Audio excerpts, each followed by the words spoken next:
Ah, Flowey. The character everyone loves to make fun of, treated as the punching bag of the Undertale community, aside from Jerry. The prince of that world's future, often laughed at, downplayed, or just outright erased from some stories completely. You're probably thinking, Chris, you're hyping up this man for no reason. What can this good-for-nothing flower do besides talking crap? He's the biggest fraud in the Undertale Deltarune universe next to the Roaring Fraud! I'll answer your questions right now.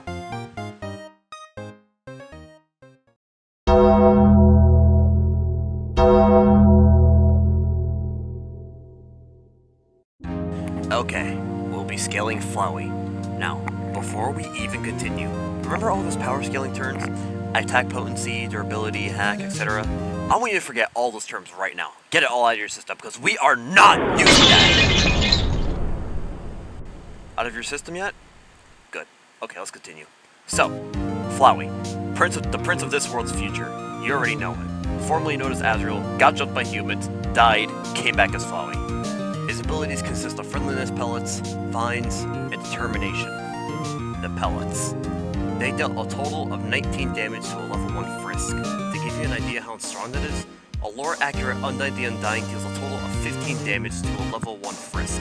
The reason I say lore-accurate is because your HP scales in that fight, so to get the proper amount, I had to give myself the defense of that of a level 1 Frisk, while retaining my level 11 HP. So yeah, this guy has more attack power than Undyne the Undying, who has a total of 99 attack, by the way.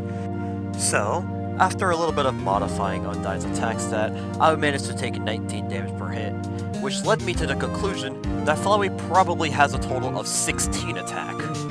Here's the kind of damage he'll be doing to monsters in the core, by the way.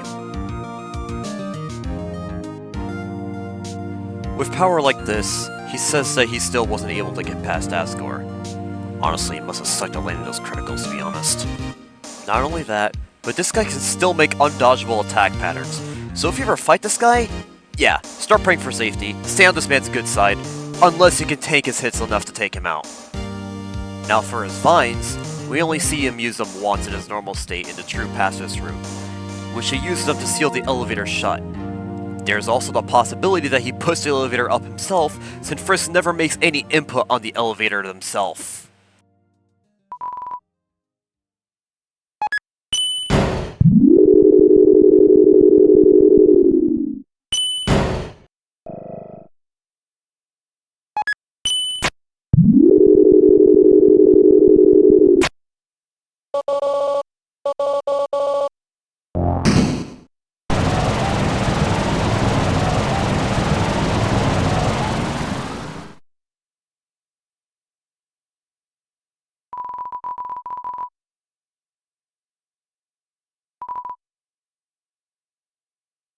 An elevator is how heavy? Let's see.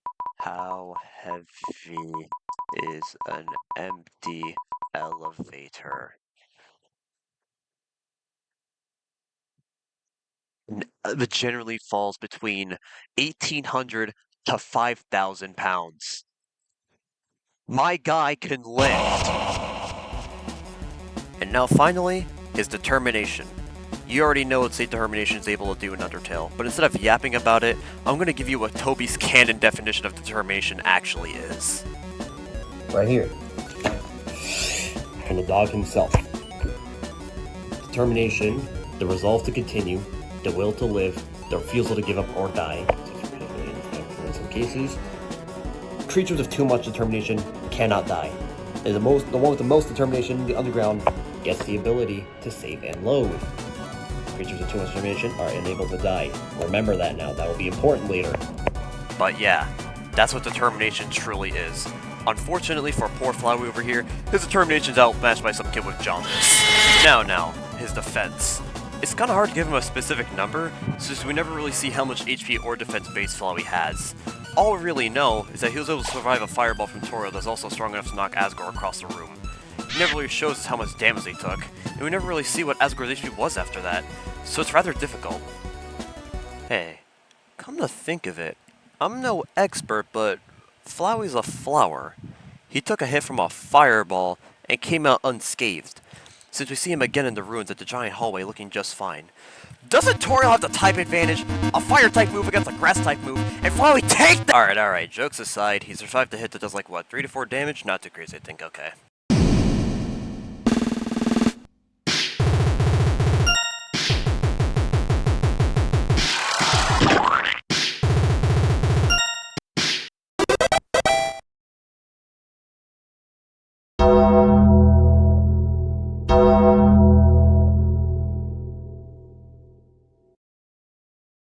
Photoshop Flowey, Omega Flowey, Flowey X, call them whatever, they're all correct. This is the result of Flowey absorbing the 6 human souls, and unlike before, we actually have the fortune of knowing his stats.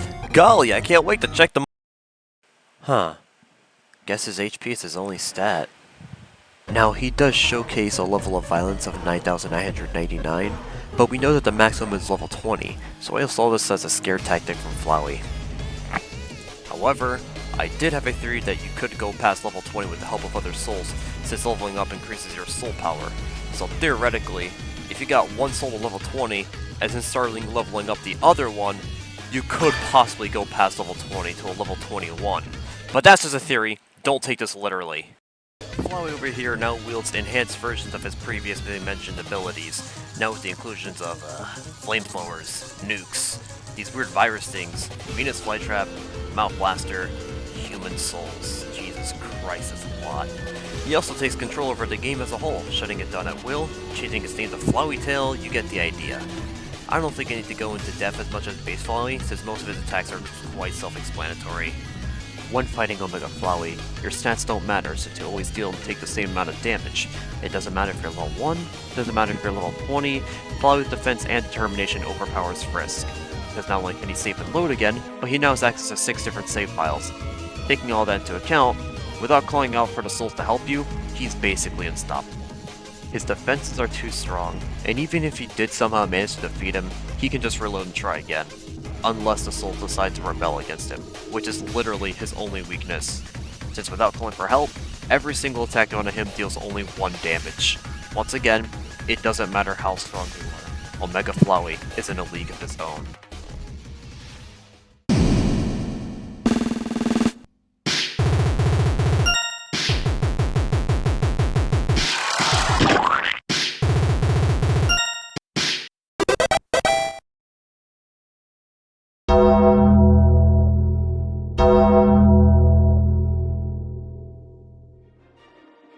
Ladies and gentlemen, we finally made it. The peak. After taking the souls of the fallen humans and the monsters combined, the power that is equal to 7 human souls, enter the man, the myth, the legend, the GOAT of all time! Asriel Dreemurr. The strongest character in all of Undertale. His abilities consist of fire magic, star blazing, shocker breaker, Chaos Sabers, Chaos Buster, and finally, Hyper Connor, his ability to purge a whole timeline by eating it, I guess.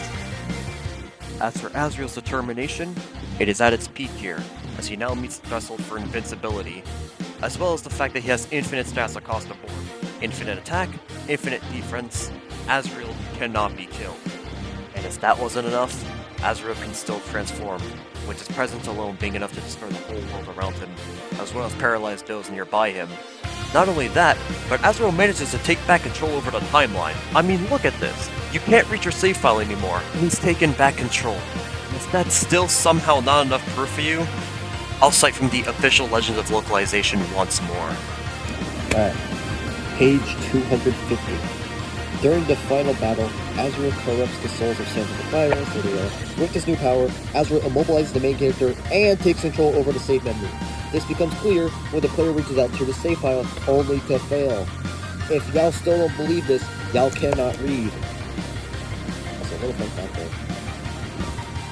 All of that control, combined with this cosmic energy blast and an instant kill beam. Yes, I know what I said there. That beam is an insta-kill.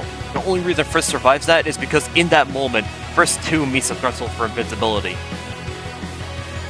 I sometimes hear people say that it's Asriel that revives you because he wants to play with you a little bit more. Well, the second half is true, the first half isn't. Asriel does not revive you in that fight. It is you that revives yourself. Page 249.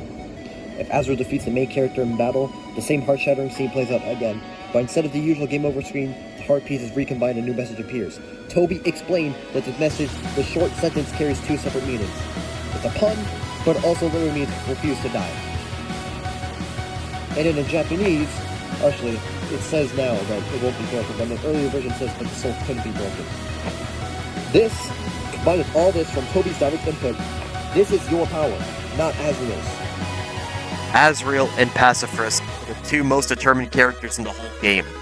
By the way, I can hear you car fan seething with rage right now, so let me add some fuel for that fire real quick. Compared to the No Mercy route, your determination never comes close to what it is in the Pacifist route. You never refuse to die, you never hope, you never dream. In terms of DT, you're still below Mega Flowey. So realistically, if level 20 Kara and Asriel Dreemurr were to fight, Asriel will stop Kara so bad it wouldn't even be close. That 999 slash at the end of the No Mercy run can't hurt or kill Asriel. He also takes control over the timeline, so they don't have enough determination to risk his death. Yeah, that fight is extremely one-sided.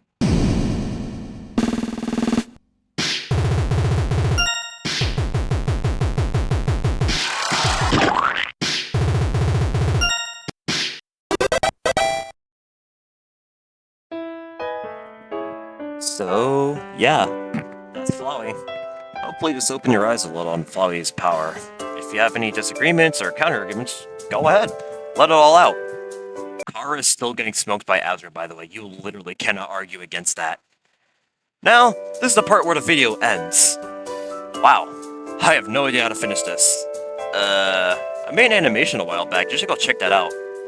I also stream sometimes. Do check that out too.